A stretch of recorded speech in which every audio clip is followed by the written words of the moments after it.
Alright, this is a recap of my match with VariantsOnly, which just happened an hour ago.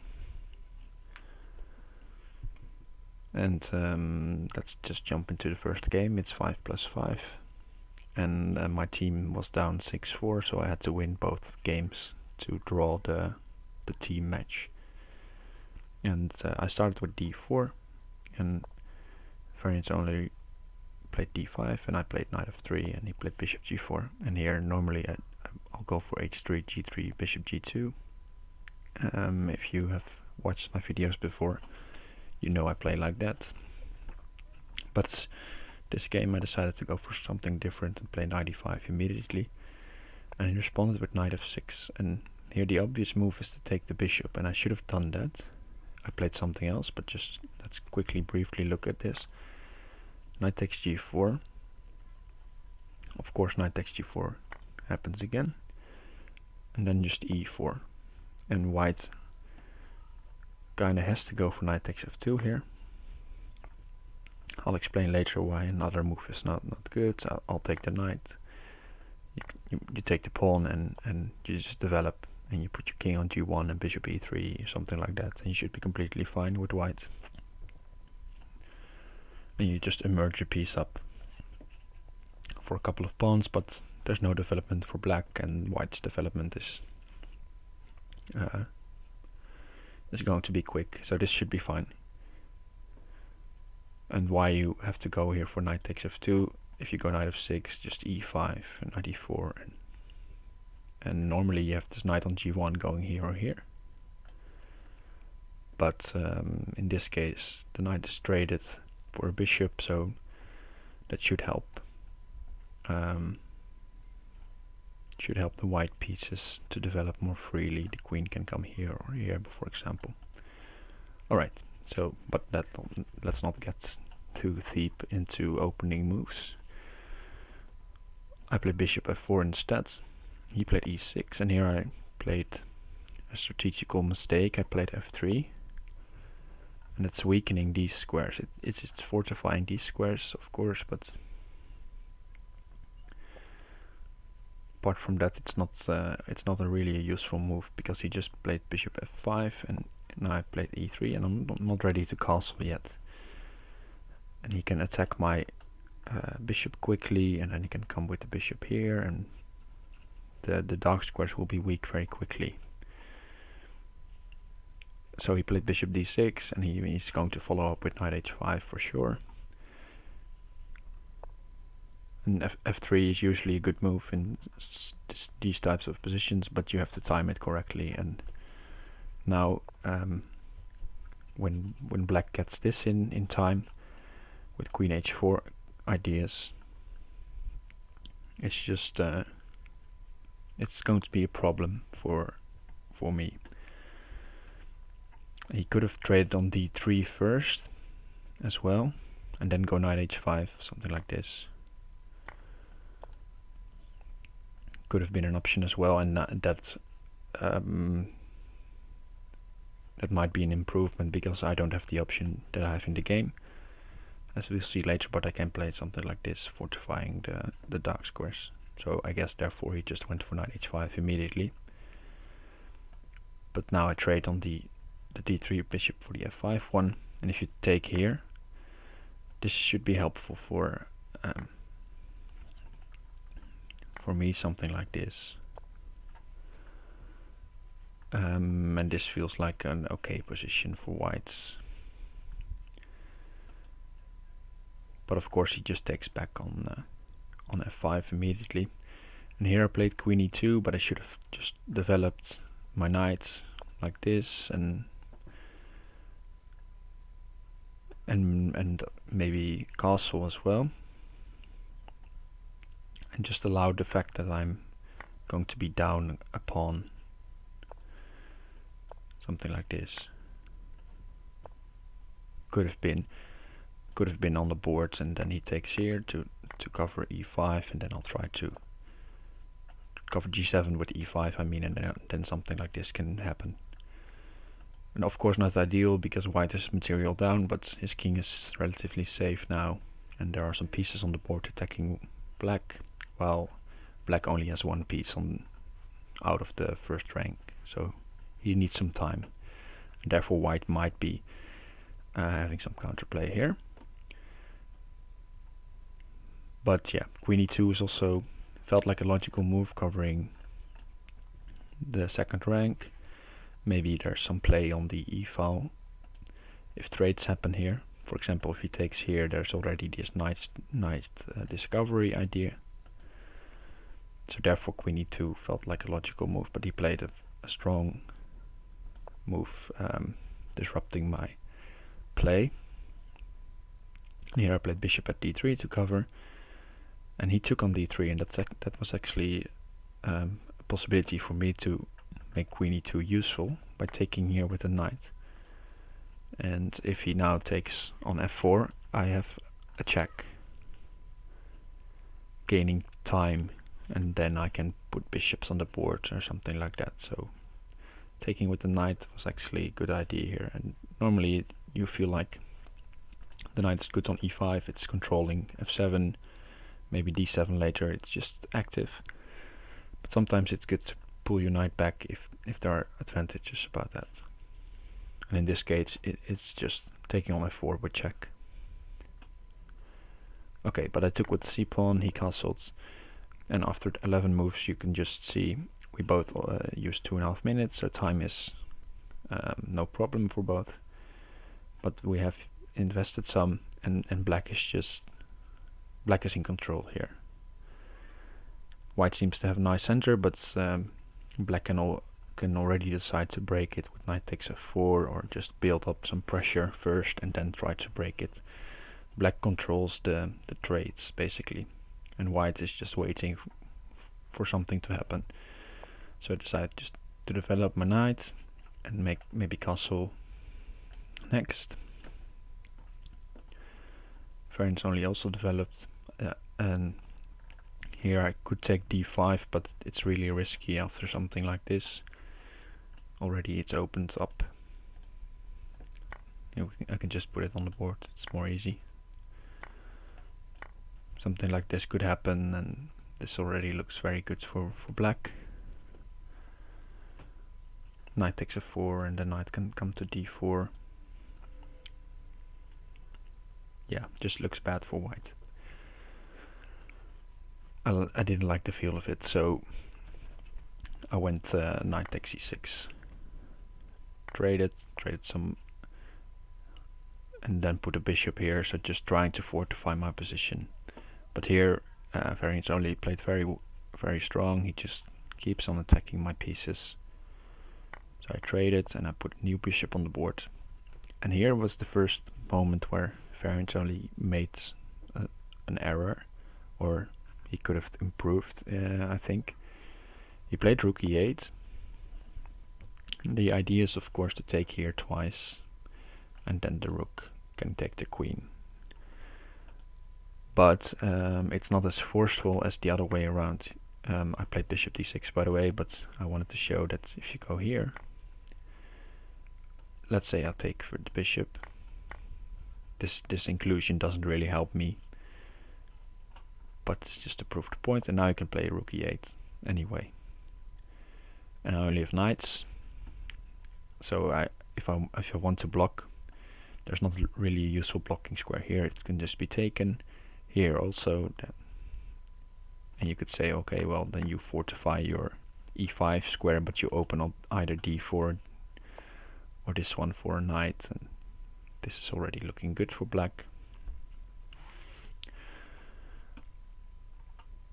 So blocking on e5 doesn't really work, and blocking on e3 also doesn't work, since you can just take this and put a knight on c2, forking. You can even take the rook if you want, but black should win here. So therefore it would have been more forcing to take on f4 and then rook e8. So I played rook e8, which gave me the chance to bail out somehow, maybe with bishop d6. Black is still better, by the way. I checked with analysis, but white is getting some chances. And again, VariantsOnly played here a very normal move f4, putting pressure on g3, e3, dislodging the bishop's defense to each other. Very strong move. We could also have played bishop at f4, making use of the fact that if I take here, you can just take the queen. And also this move is also dislodging the bishop's defense from each other.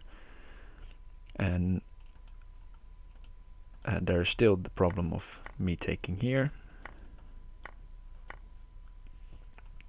And then the queen is open, so that doesn't help. And the benefit of this move is that the pawn stays on f5, so I can drop a knight there. Not that the knight drop was that bad. This is what happened in the game. He played f4 and I played knight at f5 to cover my bishop and to maybe take g7, but it's giving me something to play for and more chances for black to go wrong here.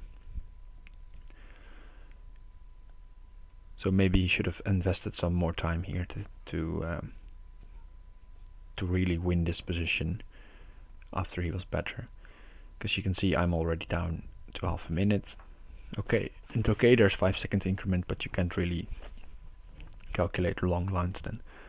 Okay, so I responded with bishop c8 after some think. I played knight takes g7 almost instantly, because I need to create chances here. And that means getting his king in the open. Okay, so he took the knight with the king. If you take with the knight, I can take f4, and there's no longer the threat of taking on f4 twice.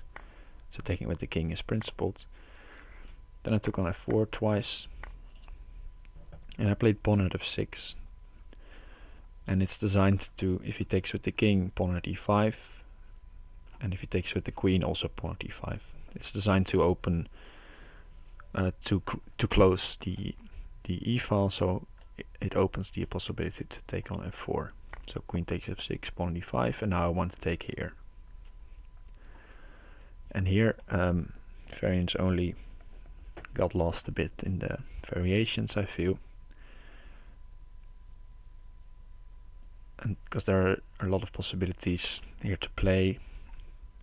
But the best move here probably is bishop at h4. But you have to see this at g3 stuff. And now you have to know that queen h6 is really good. And this is again a case of seeing what is in your opponent's hand. It's only a knight, so no pawn drops here or anything annoying with a bishop here. And your queen is still hanging. So if you take here, you can take this one. And black gets a lot of material, and he is, well, it feels like it's a bit shaky, but he's safe. He is going to be safe here. Back home.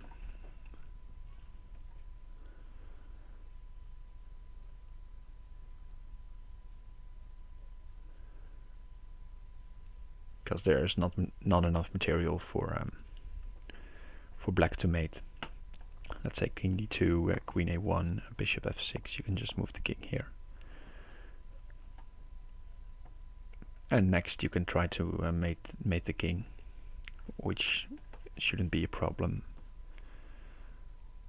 But okay, he missed bishop at h4 and the following lines. After at g3, but you also have to calculate, for example, if I played king d2 and here there's a nice move. Rook takes e5, takes. And now you make use of the fact that if you take the knight, the king opens up and there's probably a queen trade followed by mates, something like this. And now you can go in here. Oh, I won't show the whole line, but now you have an entrance and that should be more than enough.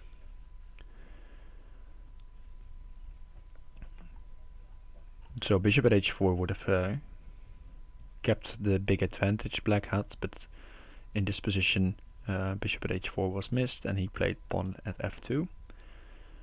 And there are some possibilities here. I can go here, take, or d1.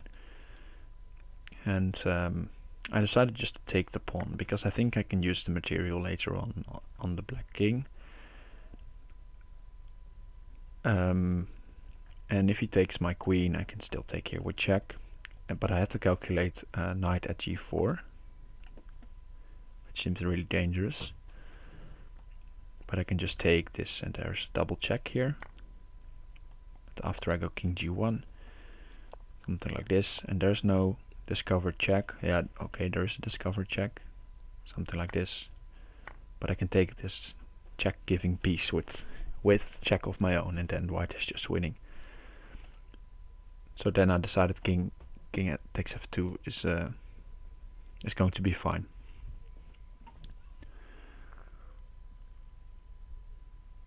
And also because the queen, after the queen moves, I can probably take the knight anyway. So maybe there still was rook takes e5 here, preserving the knight's position. But compared to previous analysis, I think white is already close to being better here. But he went queen g6, and that just gave me the possibility to take the knight and give me some relief on the position. Also note that both players are now under 20 seconds, under 30 seconds, so playing on increment basically. Playing knight f5, and there are some threats here containing the move bishop e3, and then you think, well, just take the bishop, but then there's queen takes g2, and the knight can take e3 with check. So I have to keep that in mind. Therefore I played pawn f6, just pushing the king back, and knight g4, covering e3 square, and also creating mating threats. If you take here, for example, there's knight at h6. If you take, you just take back and you mate with the pawn, so you have to move the king. And now I win the queen. And with winning the queen, I also win the game. If the king moves here, there's queen at d6 mate.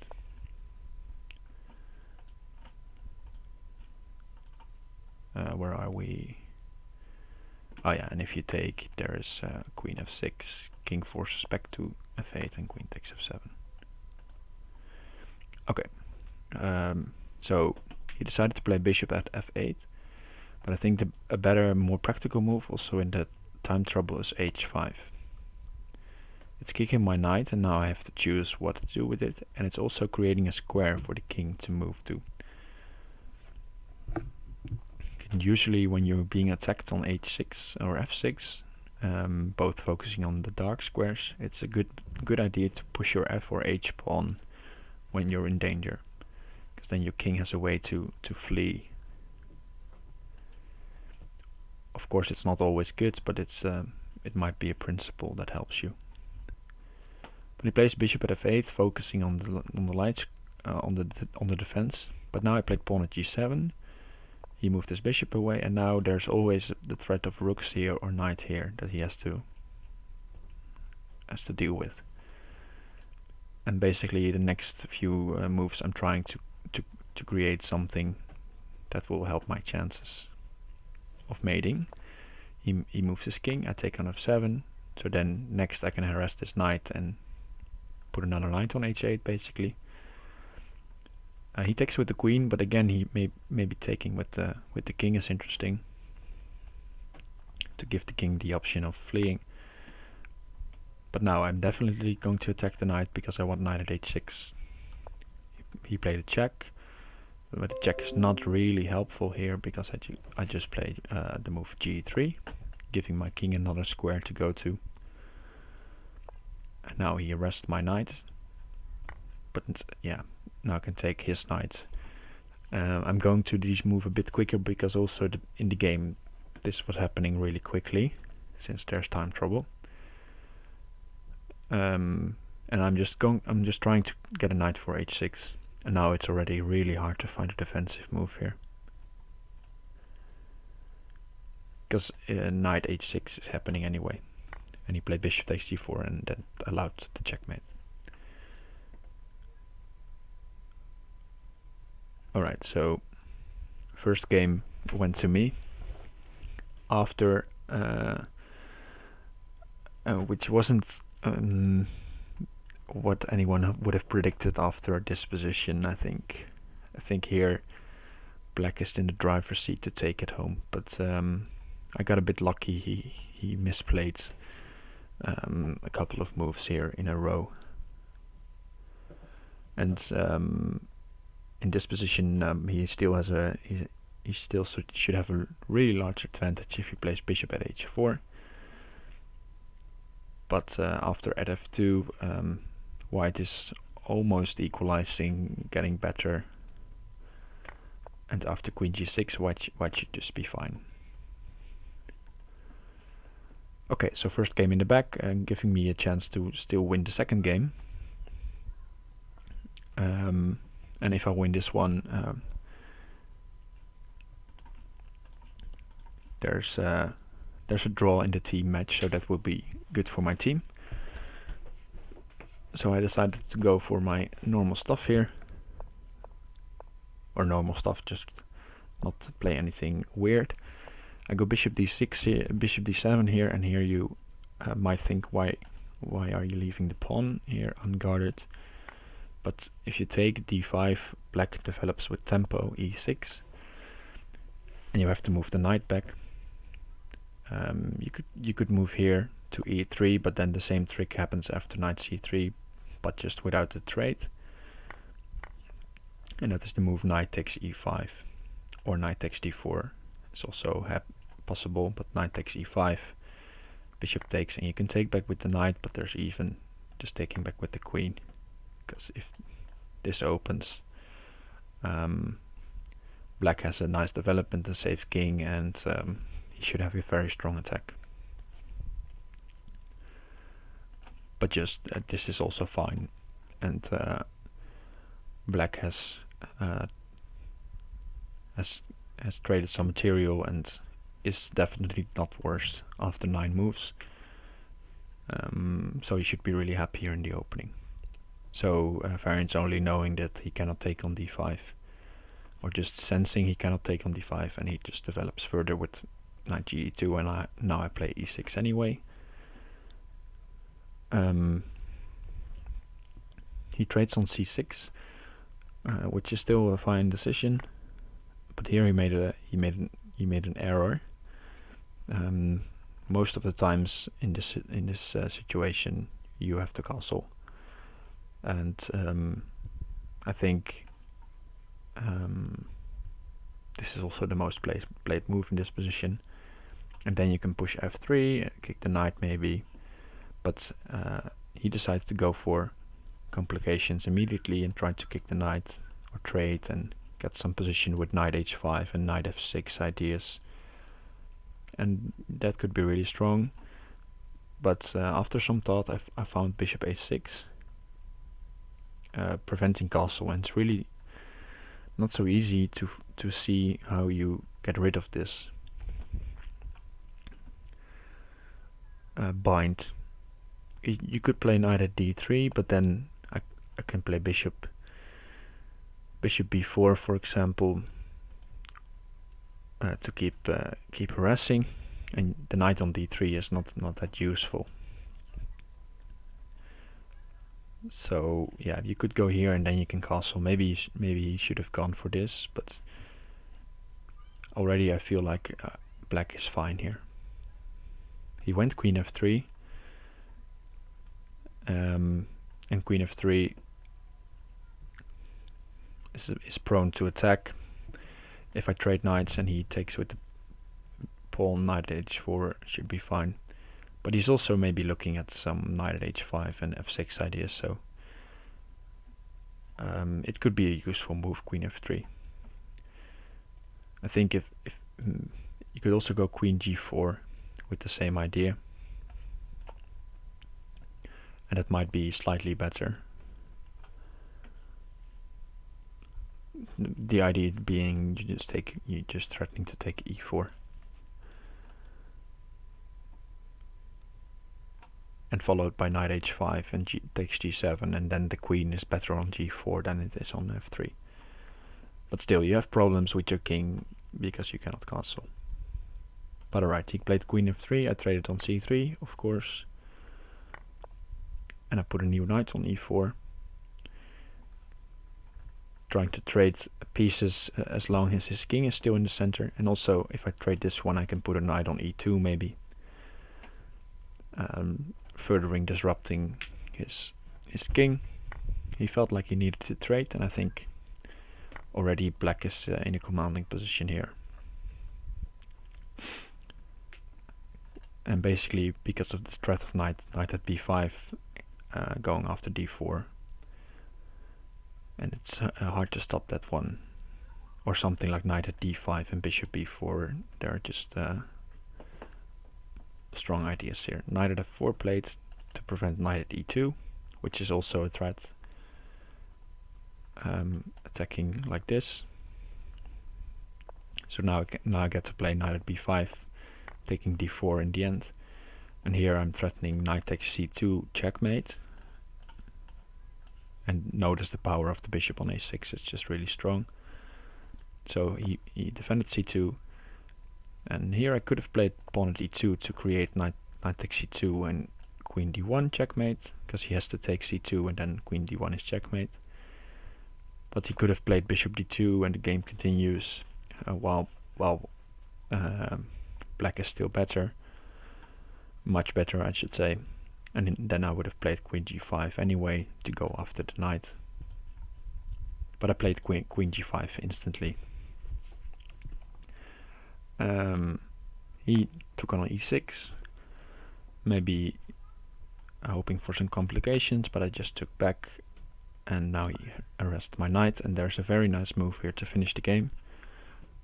You could try to find it yourself while pausing the video, but I'll just show it right now. And it's queen takes g2, and the computer says it's already forced checkmate in 10 moves or something like that. And the obvious idea is that if you take it anyway with the knight or queen, doesn't really matter. You have knight at f3, takes. The king has to move to f1. Notice still the bishop here. Pawn at e2 checkmate. And it was also in this position that VariantsOnly just resigned the game. And I won 2-0, tying the match with that result. And let me just show you the pairings, because you can also see that there are a lot of strong players playing this. So here we are, 6-6 with the Glass Beat Gamers versus Radical Posture. As you can see, Upper Ways and the Finisher are playing, for example, and also Jan Lee and GSVC are playing this tournament. So there's a lot of strong players playing this slower time control Crazyhouse tournament. So that's a lot of fun to see. I'll post some links in the description, because I think OKE is also making some videos on this as well as a study.